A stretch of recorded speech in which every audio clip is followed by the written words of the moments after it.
Au nom du Père et du Fils et du Saint-Esprit, Amen. La paix de Jésus soit dans votre maison, sa paix et sa joie. Eh bien, vous voyez, le jour se lève plus tard. Nous sommes dans l'automne. Merci Jésus. Alléluia. Saint Luc, chapitre 8, versets 19 à 21. Voici ma mère et mes frères. Sa mère et ses frères vinrent à passer, mais ils ne pouvaient l'approcher à cause de la foule. Quelqu'un le prévient. Ta mère et tes frères sont là, dehors, ils veulent te voir. Jésus répond, ma mère et mes frères sont ceux qui écoutent la parole de Dieu et la mettent en pratique. Merci Jésus pour ta parole. C'est la parole du jour que nous allons entendre à la Sainte Messe catholique. Qu'est-ce que Jésus manifeste à ce moment-là? Eh bien, c'est absolument magnifique. Bien-aimé Jésus, merci. Que il n'y a pas de caste. Il nous sort de la caste qui est vraiment... Jésus accueille tous les hommes sans exception quand ils écoutent sa parole et la mettent en pratique. Moi, je rajouterais personnellement qui essaie de la mettre en pratique. Nous essayons. Et nous pouvons y arriver par grâce en étant fidèles et persévérants, constants. Merci Jésus de nous y aider. Jésus répond, ma mère et mes frères sont ceux qui écoutent la parole de Dieu et la mettent en pratique. Parce que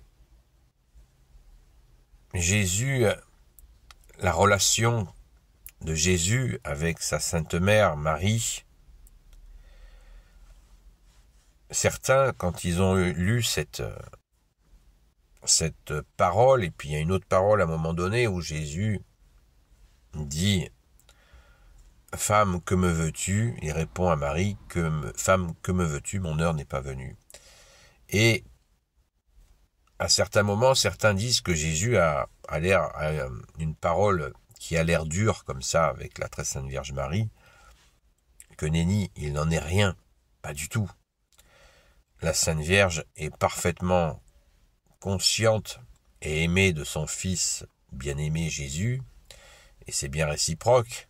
Le cœur sacré de Jésus et le cœur immaculé de Marie sont totalement unis. Et cette réponse, au contraire, montre bien que la Vierge Marie ne se prévalait pas de d'avoir enfanté le Sauveur, mais était dans une humilité constante, puisque on lit dans l'Évangile à plusieurs reprises que Marie méditait chaque événement dans son cœur. Ça veut bien dire ce que cela veut dire, une très grande humilité. La très sainte Vierge Marie a été choisie justement pour cette humilité et cette force, puisqu'on la retrouve au pied de la croix, et elle a tenu le coup. Et vraiment, c'est touchant. C'est touchant de penser de la même manière quand Jésus dit, quand quelqu'un le prévient, ta mère et tes frères sont là, dehors, ils veulent te voir.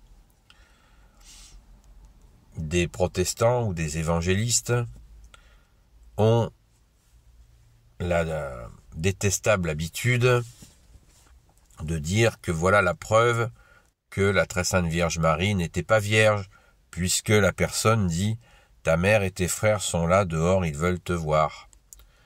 Donc Jésus avait des frères de sang. Voilà. C'est une lecture au mot à mot, sans connaître le contexte, ni tout ce qui est dit avant, ni tout ce qui est dit après. On jette aussi la tradition orale à la poubelle. Ça n'a aucun sens. On ne lit pas la Bible mot à mot. On se renseigne sur le contexte et quand la personne, on ne sait pas d'ailleurs qui est cette personne qui parle ainsi, qui dit, quelqu'un, on nous dit, verset 20, quelqu'un le prévient, ta mère et tes frères sont là, dehors, ils veulent te voir. Eh bien, on ne sait pas qui est ce quelqu'un, mais la mère de Jésus, on la connaît, les frères de Jésus sont les apôtres. On sait que Jésus a circulé pendant 3 ans et demi avec les saints apôtres, qui vont devenir saints, avec les apôtres, et que Jésus appelait sans cesse les apôtres mes frères. Quand le matin de Pâques, Jésus se montre à son tombeau à notre chère sainte patronne, Sainte Marie-Madeleine, que dit-il? Après l'avoir appelé par son prénom, il lui dit « Va prévenir mes frères ». Voilà. Donc, ça n'a aucun sens. Il fallait bien que la très sainte Vierge Marie soit bel et bien vierge, parfaitement pure pour accueillir Dieu, le Fils de Dieu, qui est Dieu aussi, afin que ça puisse avoir lieu. Ce qui ne veut pas dire que les autres femmes sont des traînées, mais simplement que la Sainte Vierge a été préparée par le Père et le Fils pour accueillir l'incarnation du Fils bien-aimé du Père, Jésus le Christ Jésus. C'est aussi simple que ça. Pourquoi chercher des histoires? Alors ça, c'est intéressant parce que on peut s'interroger maintenant, quand on voit cet acharnement à vouloir dire le vrai, enfin, de dire soi-disant le vrai, qui est le faux, cet acharnement sur la très sainte Vierge Marie. Ça interroge. Hein. Et quand on lit l'Apocalypse, on voit que le démon essaie de s'acharner sur la Sainte Vierge. Donc, ça nous fait réfléchir. Qui veut s'acharner sur la Vierge Marie? Pourquoi? D'où vient-il? Ça sent un peu la fumée, non? Voilà. Donc, soyons raisonnables, hein.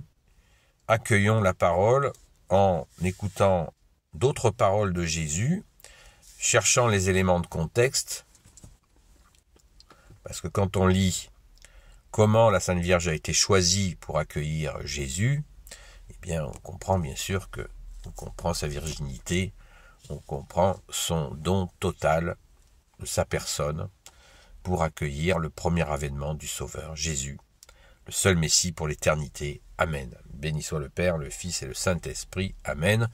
Ô Jésus, toi qui peux tout et qui porte tout, toi le Sauveur, toi l'Emmanuel, je te confie toutes celles et ceux qui regarderont cette vidéo, ainsi que leurs proches, selon ta sainte volonté, ô Jésus. Sainte Marie, Reine des cieux, toi l'Immaculée Conception, toi notre Mère, Notre-Dame, toi qui écrases le serpent, toi qui as la lune sous tes pas, toi notre Mère, Notre-Dame, Saint Joseph, toi le juste et le saint, toi le sage, toi la terreur des démons, toi le saint gardien de la Sainte Église catholique apostolique, Sainte Marie-Madeleine, notre chère sainte patronne, et vous tous les saints et saintes amis de Jésus, je vous confie toutes celles et ceux qui regarderont cette vidéo, ainsi que leurs proches, selon ta sainte volonté, ô Jésus. La paix de Jésus soit dans votre maison, et je vous dis à très vite.